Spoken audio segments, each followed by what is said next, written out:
Salut, c'est Marc. Alors, vous savez qu'on vit à une époque où il y a une importance énorme sur la productivité et la vitesse. Et du coup, le développement personnel n'échappe pas à ce rythme. Donc on entend souvent, et je suis sûr que ça vous est arrivé, changer de vie en un an, changer de vie en un mois, changer de vie en une semaine, changer de vie en un stage. Écoutez, moi j'ai envie de pousser plus loin, je vais vous dire changer de vie en moins de 5 secondes. Et en plus, c'est assez vrai ce dont je vais vous parler là. Alors pour vous l'illustrer, j'ai un ami qui est ce petit pot de confiture bio, fraise, Déméter. Si vous achetez bio, Déméter c'est encore mieux, c'est super bon, c'est des petits producteurs, c'est super. Et l'idée c'est quoi? C'est que pour changer des choses, notamment par exemple des choses, les choses parmi les plus compliquées à changer, c'est nos croyances. C'est les choses qu'on pense sur certains sujets, c'est les choses qui nous paraissent être la réalité. Et alors ça souvent, nos croyances, ça va influencer tout un tas de choses dans la façon dont on va ensuite ressentir des situations, réagir à des situations et pouvoir agir. Et en fait, changer une croyance, c'est assez rapide. En revanche, tout le côté de se dire, il va falloir que je lâche la croyance, il faut que je remette en question cette croyance, ou mais j'ai très peur de changer cette croyance, c'est compliqué. Et l'idée, c'est qu'imaginez que tout ce qu'il y a et que vous avez envie de changer dans votre vie, c'est à l'intérieur, sauf que c'est inaccessible. Et qu'est-ce qui fait que ça change? Alors on va le faire ensemble. Et ça prend un peu plus que 5 secondes en fait. Mais voilà, c'est ouvert. Ça n'a pas fait de pop. J'avais super envie que ça fasse un pop, ça n'a pas fait de pop, mais le pot de confiture est ouvert. Et vous voyez que ça prend moins de 5 secondes. C'est la même idée sur les croyances. Qu'est-ce qui se passe quand on ouvre un pot de confiture? On tourne, il y a un seul moyen de l'ouvrir. C'est-à-dire que tous les autres moyens qu'on peut essayer ne vont pas ouvrir le pot de confiture. Le seul moyen, c'est de forcer et de tourner. Donc si vous avez des situations dans votre vie où vous l'avez abordé par plein de côtés, il se peut qu'il y ait plein de côtés ou d'approches qui ne fonctionnent pas, mais qu'il y en ait une qui fonctionne mieux que les autres. Plus précisément, ce qui fonctionne, c'est de créer de l'espace. C'est de desserrer un mécanisme jusqu'au moment où, paf, il y a un peu d'air qui rentre. On passe de quelque chose de collé à paf, il y a un espace qui s'insère. Et à partir du moment où il y a l'espace, on peut tourner, on peut accéder à l'intérieur. C'est une métaphore qui a l'air de rien et qui... Je suis mis un peu sur les doigts. Elle est bonne. Voilà, je la repose maintenant.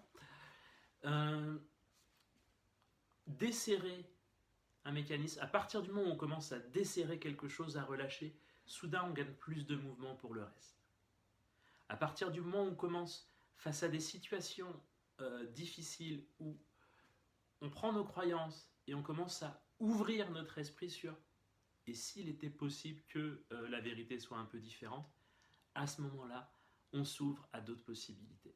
Vous voyez qu'il faut en fait très peu de temps pour, clac, s'autoriser à penser autrement. Dans mon invitation, ce serait de ne pas faire ça seul.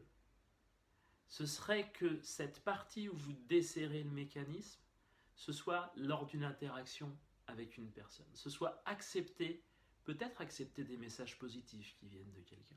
Peut-être accueillir une opinion qui est différente de celle que vous pouviez avoir sur un sujet. Et il suffit de peu de choses. Donc mon invitation, vous ouvrir avec quelqu'un. Ce concept de l'ouverture, il est là dans plein d'autres domaines. Il est là dans les arts martiaux. Souvent, on va travailler des techniques au lieu d'être en mode défense se protéger. Hop, j'esquive et du coup j'ai plus de liberté. Et je garde une ouverture vis-à-vis de l'adversaire. On va l'avoir dans tout ce qui est toujours au niveau du corps. C'est tout le travail d'un ostéopathe que de recréer des espaces sur des articulations ou des parties du corps qui sont bloquées. On est sur cette même idée. Créer de l'espace. Toute l'appréhension qu'il y a, le temps pour prendre un rendez-vous chez le kiné ou chez l'ostéo, c'est long, les appréhensions, tout ça. Quand il fait le mouvement, clac, il vous remet le dos. Ou autre chose. C'est le même principe qui est faisable. Donc voilà, mon invitation, créez-vous des espaces. Voyez là où c'est bloqué, un tout petit peu. Et c'est très rapide. La peur est longue, l'espace est rapide. Si ça vous parle et que vous avez envie de le faire, en particulier, je vous l'ai déjà évoqué par rapport à votre corps, on anime, alors là au moment où je fais cette vidéo, on va le faire demain, un atelier sur le rapport à notre corps et en particulier poser un regard plus doux sur notre corps. On va aborder par différents aspects le rapport qu'on a sur notre apparence, sur tout ce qui touche à la performance aussi vis-à-vis de notre corps. Et puis on va aller le détricoter, essayer d'en faire quelque chose de sympa. C'est un atelier qu'on co-anime avec Joe Jam, ce sera demain soir, donc jeudi 21 novembre. On fera un week-end aussi les 14-15 décembre, autour de chérir son corps, au sens chérir prendre soin et chérir donner de la valeur. Et puis j'ai d'autres choses sur mon site éventuellement qui, voilà, si vous regardez cette vidéo plus tard, peuvent peut-être vous intéresser. Je vous souhaite dans tous les cas une excellente journée.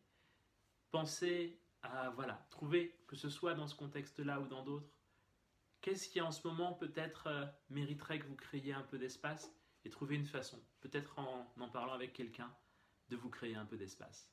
Je vous souhaite une excellente journée. À bientôt. Salut.